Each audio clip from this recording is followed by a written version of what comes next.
하나님 말씀은 사도행전 20장 31절에서 38절까지 말씀을 제가 봉독하겠습니다.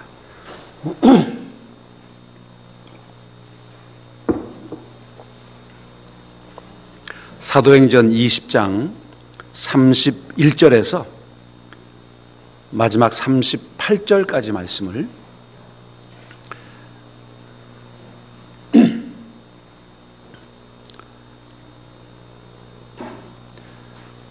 그러므로 여러분이 일깨어 내가 3년이나 밤낮 쉬지 않고 눈물로 각 사람을 훈계하던 것을 기억하라. 지금 내가 여러분을 주와 및 그 은혜의 말씀에 부탁하노니 그 말씀이 여러분을 능히 든든히 세우사 거룩하게 하심을 입은 모든 자 가운데 기업이 있게 하시리라. 내가 아무의 은이나 금이나 의복을 탐하지 아니하였고 여러분이 아는 바와 같이 이 손으로 나와 내 동행들이 쓰는 것을 충당하여 범사 여러분에게 모범을 보여준 바와 같이 수고하여 약한 사람들을 돕고 또 주 예수께서 친히 말씀하신 바 주는 것이 받는 것보다 복이 있다 하심을 기억하여야 할지니라. 이 말을 한 후 무릎을 꿇고 그 모든 사람들과 함께 기도하니 다 크게 울며 바울의 목을 안고 입을 맞추고 다시 그 얼굴을 보지 못하리라 한 말로 말미암아 더욱 근심하고 배에까지 그를 전송하니라. 아멘. 언제 어디서든지 아무 말이나 해대는 사람의 말은 집중해 듣지를 않습니다. 말 많은 사람, 말을 가벼워하는 사람의 말은 울림이 없습니다. 정말 중요한 때, 아주 의미 있을 때 한마디를 딱 내놓으면 그건 아주 오랜 울림이 되고 뼛속 깊이 생각이 들게 돼 있습니다. 사도 바울은 아시아 교회들의 후원을 모아서 예루살렘 교회를 돕기 위해서 구제비를 전달하려고 올라가려고 했습니다. 마음이 상당히 급했습니다. 어서 빨리 이 이방 교회의 사랑을 이 마더처치인 예루살렘 교회에 전달해주고 싶었습니다. 그래서 밀레도에서 떠나려고 하는데 자기가 3년 동안 사역했던 그 에베소 장로들을 부릅니다. 자신이 살아왔던 삶의 마지막 유언 같은 말씀을 남깁니다. 굉장히 중요한 말씀이죠. 마지막 미팅입니다. 여러분 여기 본문 31절 32절을 우리 같이 보겠습니다.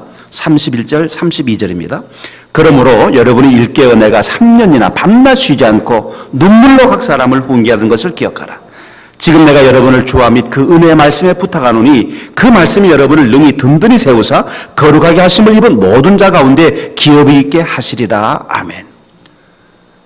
제자 운동가였고 교회 지도자였고 훈련가였던 사도 바울이 에베소 사람들을 어떤 마음으로 어떤 심정으로 이 사람들을 양육했는지를 아주 있는 그대로 보여주고 있습니다. 참 가슴이 찡합니다.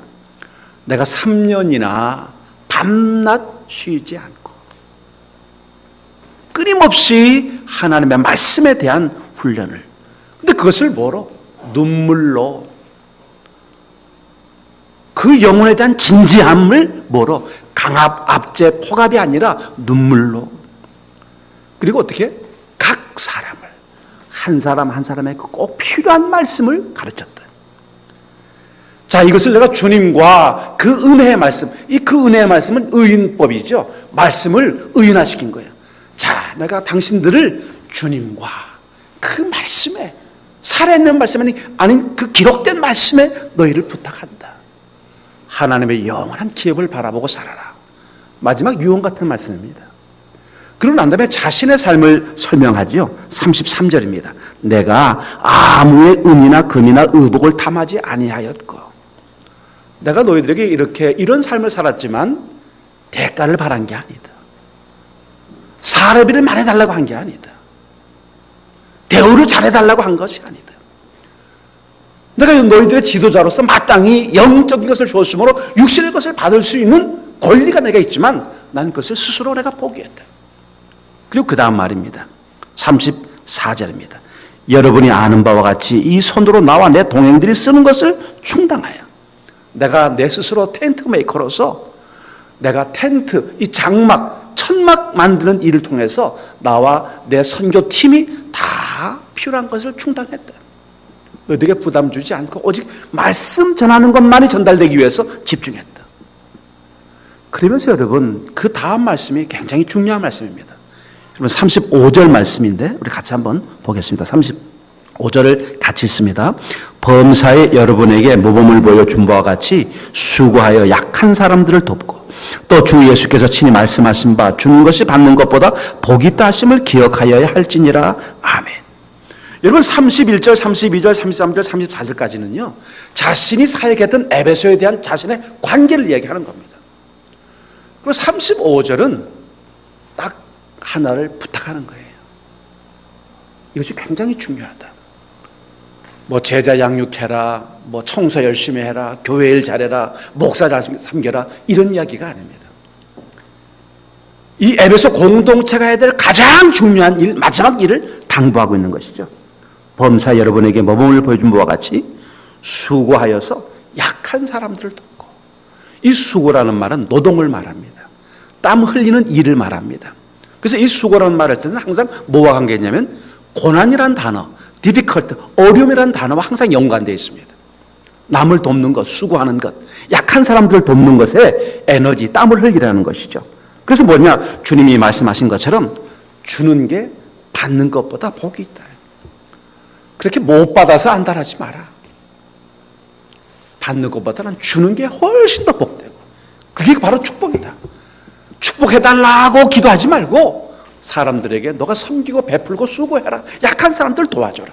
이게 복이다. 이게 여러분 마지막 에베소를 떠나는 마지막 당부고 메시지입니다. 여러분 갈라디아서 2장 10절 보면 우리가 깜짝 놀랄 사건이 하나 나옵니다. 사도 바울이 베드로를 만납니다. 예수님의 12제자의 수제자, 예루살렘 교회의 수장, 모든 기독교의 머리였던 베드로를 사도 바울이 만납니다. 두 사람이 무슨 얘기를 했을까요? 사복음서에 대한 해설, 예수님의 3년 공생에 대한 베드로의 모든 전수된 것들을 사도 바울에게 전수했을까요? 변화산에서 베드로, 요한, 야고보만 체험했던 그 신비의 체험을 바울에게 설명해 줬을까요? 복음의 진수, 복음의 핵심, 조직신학, 이걸 베드로에게 알려줬을까요? 아닙니다. 갈라디아서 2장 10절 보면은 베드로가 바울에게 당부한 것은 하나였습니다. 깜짝 놀랄 일이죠. 우리가 상상했던 것과 전혀 다릅니다. 이렇게 되어 있어요. 또 기둥같이 여기는 야고보와 게바와 요한도 내게 주신 은혜를 알므로 나와 바나바에게 친교의 악수를 하였으니 우리는 이방인에게로 그들은 할례자에게로 가게 하렵니다. 다만 10절입니다. 다만 우리에게 가난한 자들을 기억하도록 부탁하였으니 이것은 나도 본래부터 힘쓰는 것이다. 다만 우리에게 뭐를? 가난한 사람들을 기억하도록 부탁하였으니. 베드로, 요한, 야고보가 바울과 바나바에게 부탁했던 것이 뭐냐? 복음의 핵심, 조직신학의 정수, 개혁신학, 이게 아닙니다. 가난한 사람들을 돌보십시오. 그래서 이 35절 말씀에서 주는 것이 받는 것보다 복이 있다는 말씀을 했을 때 사도 바울이 말하는 거예요. 여러분, 나는 이 일에 대해서, 이 가난한 사람들을 돌보는 것에 대해서 모범이 되어 왔습니다. 여러분, 나처럼 열심히 일해서, 나처럼 좀 열심히 일해서 약한 사람을 도와야 됩니다. 자기 직업, 자기 산업, 자기 생업, 자기 일들 속에서 열심히 일하세요. 좀 에너지를 좀 만들어내세요. 그래서 좀 그 에너지를 가지고 좀 어려운 사람들, 힘든 사람들, 수고하는 사람들을 좀 도와주세요. 여러분, 주는 것이 받는 것보다 복이 있다고 우리 주님이 말씀하지 않았습니까? 그 받는 거에 집중하지 말고 주는 것에 집중하세요. 여러분, 사도 바울이요, 베드로, 요한, 야고보를 만났을 때 했던 이 핵심이 뭐냐? 가난한 자들 돌봐라. 자신이 에베소 교회 장로에게 마지막 유언 같은 메시지가 뭐냐? 힘들고 어려운 사람들을 돌봐줘라. 받는 것보다 주는 게 복되다는 것이죠. 사도 바울이 왜 이렇게 중요한 시기, 중요한 사람들을 만났을 때 이 돌보는 것에 대한 이야기를 강조했을까요? 여러분, 이 구절을 먼저 이해할 필요가 있습니다. 우리는 구절을 그냥 그저 불쌍한 사람들을 그냥 동령하는 것처럼 도와주는 거. 우리가 돈 있으니까 몇 푼 꺼내서 애따 먹어라 주는 거. 이게 구제 아니냐. 이렇게 생각할 수가 있어요. 근데 여러분, 구제는요, 구약에서는 굉장히 중요한 언약 백성, 하나님의 택한 백성의 삶의 방식입니다. 그러니까 구제는 우리가 해야 될 어떤 행동이라든가 사업이 아니고 그냥 언약 백성, 하나님의 택한 백성들이 사는 삶의 방식 가운데 자연스러운 한 가지라는 것이죠. 이런 구약에서 구제는 고난이나 불행이나 죄를 당한 백성들을 돌봐주는 것, 어려운 적용에 빠진 사람들로부터 그 처지로부터 해방시켜주는 게 바로 구제였습니다. 신명기 10장 17절 18절 말씀 보면요, 이 구제는 뭐냐, 율법을 지키는 중요한 하나의 방식이라고 설명을 하고 있었어요. 또 신명기 15장 11절 말씀 보면 가난한 자들에게 손을 펴라 그랬어요. 너 가난한 사람들에게 손을 펴주라. 이 손을 편다는 얘기가 뭐냐, 가난한 사람들을 도와주라는 것이죠. 잡아서 일으켜주라, 양식을 공급해주라는 뜻입니다. 이런 규절들은 뭐 엄청나게 많을 뿐만 아니라 특별히 여러분 신명기에서는요, 이 구제에 대한 건 어떻게 했냐, 농사를 질 때 다 거두지 말고 양식 남겨두라는 거예요. 어떤 논이나 어떤 밭에는 추수하지 말고 한 칸 그냥 비워놓으라는 거예요. 왜? 가난한 사람, 땅 없는 사람들이 와서 걷어갈 수 있게끔. 그만큼 이 가난한 사람들에 대한 배려가 대단하고요. 특히 과부나 고아에 대한 배려를 굉장히 강조하고 있습니다. 그래서 구제라고 하는 것은 여러분, 우리가 구약 성경이 몇 권이죠?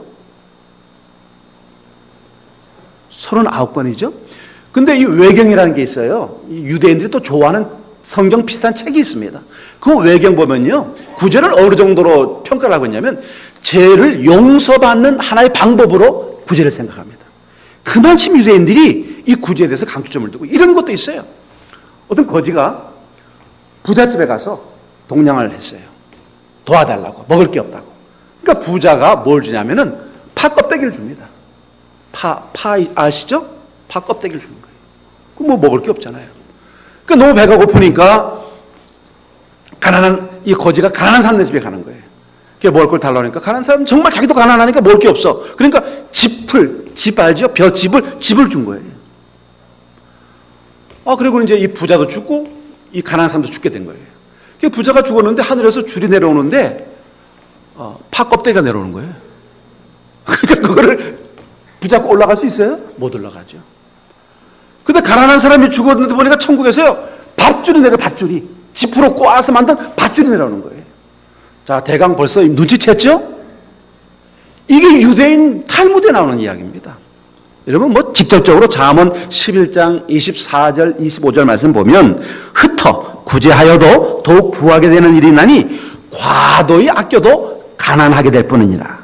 구제를 좋아하는 자는 풍족하여질 것이고 남을 윤택하게 하는 자는 자기도 윤택하여지리라. 왜 아멘 안 합니까? 아멘 해야죠.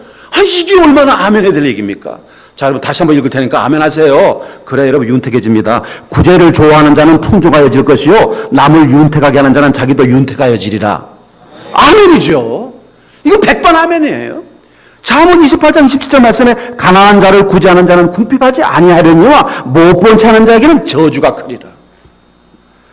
가난한 자를 구제하는 자는 궁핍해지지 않는다는 말이죠. 그러나 그걸 못 본 채 하면은 저주를 받는다. 그러니까 개인적으로나 사회적으로나 이 언약 백성인 이스라엘에게 있어서 이 구제는 구약이 아주 중요한 역할을 하고 있는 종교적인 실천 상황이다.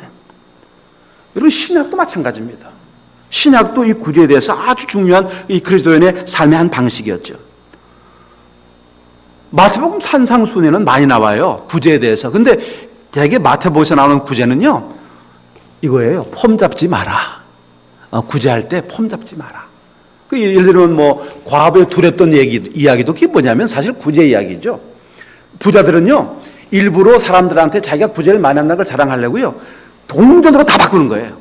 예를 들면 1,000만 원을 자기 합수표로 한 장 집어넣으면 되는데 그렇게 안 하고 소리가 안 나니까 동전으로 다 바꿔가지고 사람들 그 보는 앞에다가 딱 쏟는, 그러면 우와 막 소리 나는 거예요. 그럼 사람들이 와 대단한 믿음, 이렇게 하는 거예요. 그러니까 우리가 그냥 100만 원 구정금 할 거를 매주마다 10,000원씩 하는 거야. 100번.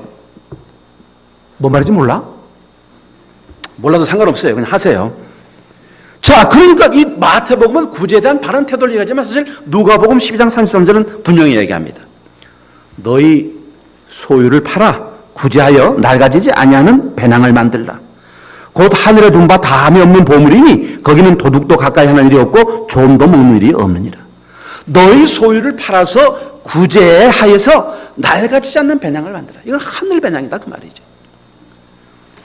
여러분, 집사 제도를 처음 해서 7 집사를 뽑지 않습니까? 집사를 왜 뽑았습니까? 교회 일 시키려고요? 그 교회 일이 뭡니까? 구제입니다. 사도 12사도가 구제하다 보니까 말씀과 기도에 너무 소홀하게 되니까 이 구제 전담 부서를 만드는 게 뭐냐면 집사를 뽑는 겁니다. 집사하는 일이 뭐냐? 불쌍한 사람 돌보는 겁니다. 그래서 아침에 바구니 들고 나가서 교인들한테 떡하고 돈을 받아서요, 오후에 그 공동체에는 과부들을 다 이렇게 배달해 주는 일을 집사들이 했던 거죠. 여러분, 사도행전 9장에 다비다, 도루가 여자 아시죠? 또 그 다음 10장에는 고넬료 얘기가 나옵니다. 이 두 사람의 공통이 있어요. 뭐냐? 그들의 구제가 하나님께 상달된지라. 여러분, 도루가는 죽었어요. 성도들이 베드로에게 찾아갑니다. 이 도루가가 구제를 많이 했어요. 그리고 이 치마를 다 들쳐냅니다. 이 겉치마를 다 들어보이는 거예요. 속치마를 다 꾸몄는데요, 이걸 도루가가 다 꾸며준 거예요. 왜? 가난하니까 다 기어 입어야 되는데 이 깁는 일을 도루가가 다 한 거예요. 이렇게 구제를 많이 한 사람입니다라고 하니까 베드로가 그 도루가를 살려줍니다. 죽음으로부터 부활하는 체험이 핵심이 동기가 뭐였냐? 구제였다는 거죠. 고넬료도 성령의 은혜를 받습니다. 근데 뭐라냐면 너의 기도와 구제가 하나님 앞에 상달되었느니라 라고 말씀에 나와 있는 거예요. 내 기도와 구제가 하나님 앞에 상달되어 기억하신 바가 되었나니. 오, 주님께서 기억하시는 것 중에 하나가 뭐냐? 우리가 구제하는 거예요. 어려운 사람들과 함께하는 거, 힘든 사람들과 함께 있어주는 것, 고통당하는 사람들과 마음을 같이 하는 것이 바로 주님이 우리에게 기억해주는 일이라는 거예요. 자, 구약에서 신약에서 또 한 가지 중요한 건 뭐냐? 진짜 신앙이 뭐냐? 살아있는 신앙이 뭐냐? 이거 베푸는 사람입니다. 깍쟁이 그런 깍쟁이, 이거는 믿음 아니에요. 저는요, 우리 JDM에서 대표 간사 뽑을 때요, 꼭 물어보는 거 있습니다. 돈 잘 쓰냐? 인색한 사람은요, 절대로 지도자를 뽑으면 안 됩니다. 앞으로 우리 교회 장로님도 더 뽑고, 뭐 권사님도 뽑고, 안식년도 뽑고 다 뽑아야 되겠지만 돈 안 쓰는 사람 절대로 뽑지 마세요. 써놓으세요. 거기다가 윤태호 목사님한테 밥 안 사주는 사람 뽑지 말자. 우리 교회 어려운 사람들 안 도와주는 사람 뽑지 말자. 찬양대원 밥 안 사주는 사람 절대로 뽑지 말자. 써야 돼. 인색한 것은 신앙이 아니다 그 말이죠. 왜? 여러분, 진짜 신앙은 그 특징적인 덕목에서 구제가 꼭 필요한 거예요. 구제하는 것, 다시 말하면 주고 나누고 베푸는 것이 신앙의 성숙도, 그리고 그 사람의 사랑의 척도와 정비례하기 때문에 그렇습니다. 돈이 없는 사람은 가난합니다. 돈이 없는 사람은 가난해요. 그러나 돈밖에 없는 사람은요, 더 가난한 거예요. 돈이 없어 가난한 게 아닙니다. 돈만 의지하는 사람이 더 가난한 거죠. 오늘 우리가 주님을 속이면서 헌금과 구제를 무시하면서 그걸 경제적인 활동이라고 지칭을 하는 거예요. 나는 경제활동을 잘하고 있어 라고 하면서 하나님에게 드려야 될 걸 안 드리는 거죠. 오늘 우리가 돈을 어떻게 사용하는 걸 보면은 우리가 하나님을 어떤 식으로 대하는지를 너무 잘 알 수 있게 됩니다. 로마서 15장 1절 말씀에 우리 강한 자가 마땅히 연약한 자의 약점을 담당하고 자기를 기쁘게 하지 아니할 것이라. 이 규제를 사람이 자꾸 영적으로 풀어요. 그래서 믿음이 좋은 사람이 믿음이 연약한 사람을 이렇게 푸는 거예요. 아니요. 여기 강한 자라는 말은요, 많이 가진 자입니다. 많이 가진 사람. 옷도 여러 벌 있고요, 귀걸이도 여러 개 있는 거야. 목걸이도 여러 개 있고, 신발도 여러 개 있고, 책도 똑같은 게 여러 권 있고. 이게 강한 자예요. 이거를 약한 자, 없는 사람 나눠주려는 거예요. 이게 강한 자와 연약한 자의 비유예요. 여러분, 존 웨슬러가 나는 돈을 갖기만 하면 될 수 있는 대로 빨리 없애는데, 내가 돈을 주머니에 들어가기만 하면 빨리 없애려고 하는데, 왜냐? 이 돈이 내 심령에 스며들까봐 걱정이 돼가지고, 이 돈이 나를 지배할까봐 걱정이 돼가지고 돈을 빨리 없애버린다는 거예요. 누가복음 16장의 부자와 거지 비유가 뭡니까?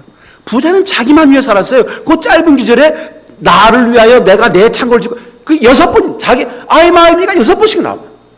그렇게 자기중심적인 사람입니다. 그건 자기 책임을 못한 사람이죠. 여러분, 교회를 망치는 두 가지가 뭐냐? 느슨한 삶과요, 인색한 받침입니다. 우리 교회 공동체가 타락하는 게 뭐냐? 영적으로 각성되어 있고 영적으로 깨어있는 삶이 없는 것. 느슨하게 적당한 예배, 적당한 기도, 적당한 찬양, 적당한 헌금. 그리고 느슨한 삶뿐만 아니라 인색한 거예요. 주님 앞에 내놓지를 않습니다. 정말 주님 앞에 깍쟁이 그런 깍쟁이 없어요. 그냥 입으로 뭐 은혜는 온통 다 이야기하지만 은혜의 헌신이 없다고 하는 게 안타깝죠. 우리는 가난한 자 같지만은 많은 사람을 부유하게 하는 사람이 되어야 됩니다.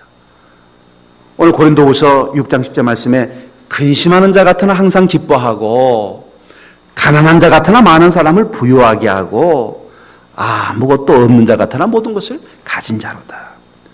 그러니까 여러분, 구제는요, 그래서 동정이 아니에요. 구제는 같이 쉐어링입니다. 같이 나누는 거예요.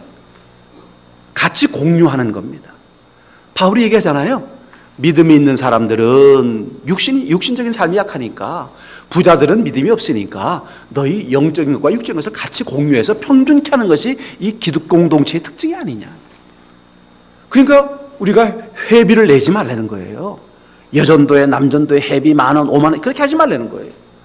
그건 비성경적이다. 아니, 월급 많이 받는 사람은 많이 내고 없는 사람은 조금 내고, 그 대신에 우리가 돈을 많이 못 내면 좀 기도를 좀 더 많이, 영적으로 좀 더 보충을 시키고, 그래서 이제 영적으로 육적으로 좀 평균케 하게 하는 게 이게 헌금의 역할이 아니냐. 우리 이 구제가 신앙에 대한 스스로의 도전이 되고 우리 신앙에 대한 표현 방식이 될 수 있는 것이죠. 여러분, 병이 생겼는데도 병원비가 없어서 못 가는 사람 있지 않습니까? 아니, 옷이 없어가지고, 입을 옷이 없어서 그 사람이 너는 맨날 똑같은 옷만 입고 오냐, 이런 말 하지 마세요. 아니, 옷이 없어서 한 벌 그냥 단벌 신다는데 맨날 그렇게 얘기하면 어떡해. 그런 말 하지 말고 벗어서 주는 게 낫죠. 실직을 당할 수도 있죠. 사업에 실패할 수도 있지 않습니까? 얼마나 그 어려움에 빠집니까? 그럴 때 그들에게 필요한 게 뭘까? 여러분, 병원 가서 뭐 안경도 해야 되고, 한 번은 목회할 때 보니까 어떤 학생애가 이 태만 쓰고 안경 알이 없이 와요. 그래서 야, 이 자식아, 똥못이 들어도 그렇지 뭐 이렇게 안경을 끼고 오냐 했더니, 목사님 사실은 돈이 없어가지고 알을 축구하다가 깨졌는데 돈이 없어가지고 알을 못 하고 있다고 말이에요. 참 돌아보면요, 도움의 손이 많이 필요하죠. 저는 교회 다닐 때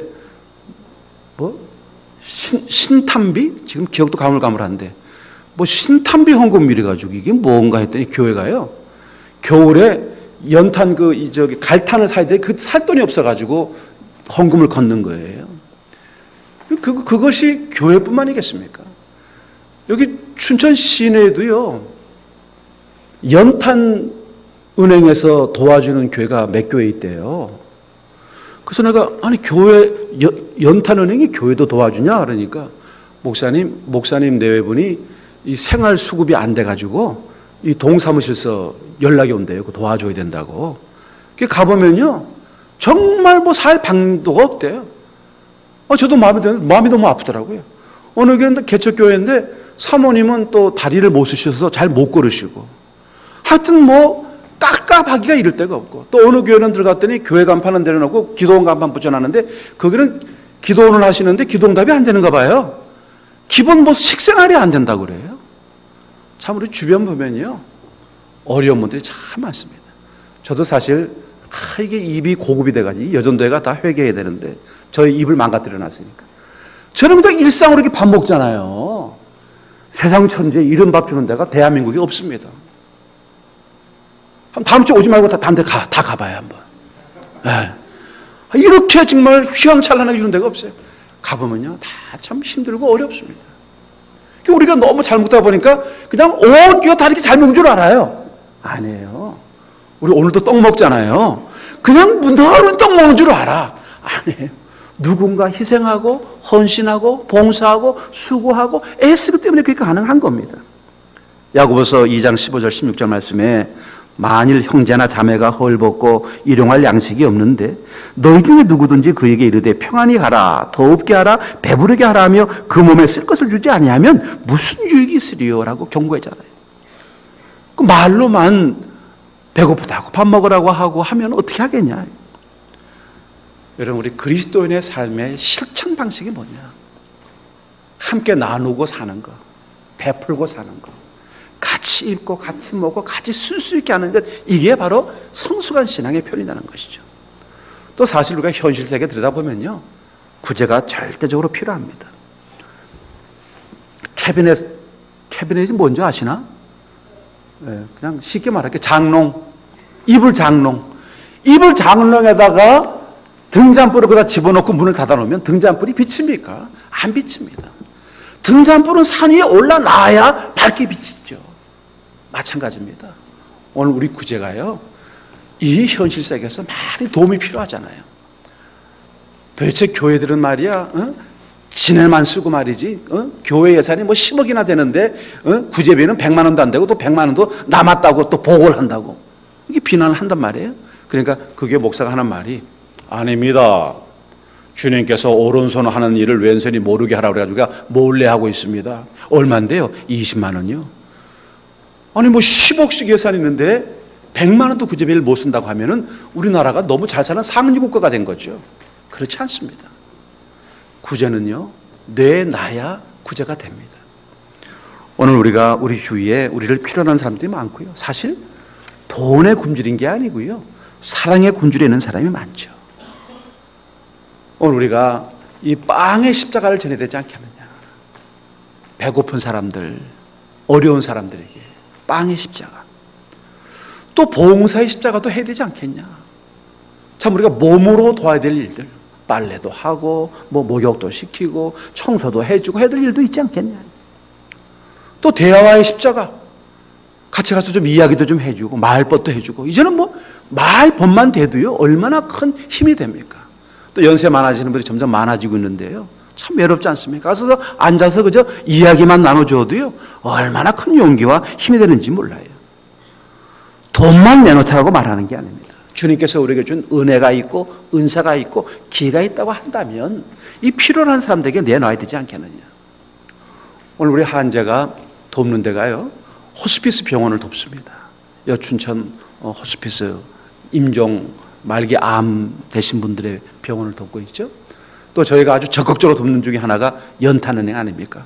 우리 뭐 절기헌금 나오면 무조건 하여튼 일단 연탄은행에 띄워주는데, 연탄은행을 또 하고, 또 봉사도 우리가 DTI에서 가서 또 봉사하고 있고, 또 우리가 해외 간사 자녀들 교육비도 또 우리 교회가 좀 돕고 있죠. 해외 사역자 자녀들도 돕고 있고.